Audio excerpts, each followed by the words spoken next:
ಸಿರ್ಸಿಲಿ ಗಣೇಶ ಹಬ್ಬದ ಟೈಮಲ್ಲಿ ಚಕ್ಲಿ ಸಿಗುತ್ತೆ ಅಂಗಡಿಲಿ.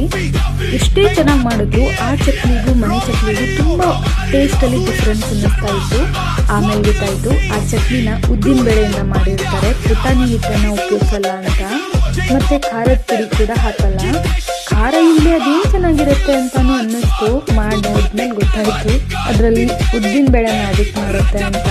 ಕುಕ್ಕರ್ಗೆ ಅರ್ಧ ಕಪ್ ಉದ್ದಿನ ಬೇಳೆ, 2-3 ಚಮಚ ಹೆಸರು ಬೇಳೆನ ಸೇರಿಸಿ ಚೆನ್ನಾಗಿ ವಾಶ್ ಮಾಡಿ 3-4 ವಿಜಿಲ್ ತಗೊಂಡು ಈ ಥರ ಸಾಫ್ಟಾಗಿ ಬೇಯಿಸಿ ಸ್ವಲ್ಪ ತಣ್ಣಗಾದ ನಂತರ ನೈಸಾಗಿ ಗ್ರೈಂಡ್ ಮಾಡಿ ಎತ್ತಿಟ್ಕೊಳ್ಳಿ. ನಂತರ ಒಂದು ಬೌಲ್ಗೆ 2 ಕಪ್ ಅಕ್ಕಿ ಹಿಟ್ಟು, ರುಚಿಗೆ ತಕ್ಕಷ್ಟು ಉಪ್ಪು, ಜೀರಿಗೆ, 2 ಚಮಚ ತುಪ್ಪನ ಚೆನ್ನಾಗಿ ಬಿಸಿ ಮಾಡಿ ಈ ಹಿಟ್ಟಿನ ಜೊತೆಗೆ ಸೇರಿಸಿ ಚೆನ್ನಾಗಿ ಡ್ರೈ ಮಿಕ್ಸ್ ಮಾಡ್ಕೋಬೇಕು. ಈ ಥರ ಉಂಡೆ ಕಟ್ಟಿದ್ರೆ ಅದೊಂಥರ ಉಂಡೆ ಕಟ್ಟಕ್ಕೆ ಬರೋ ಥರ ಹದದಲ್ಲಿ ಇರಬೇಕು.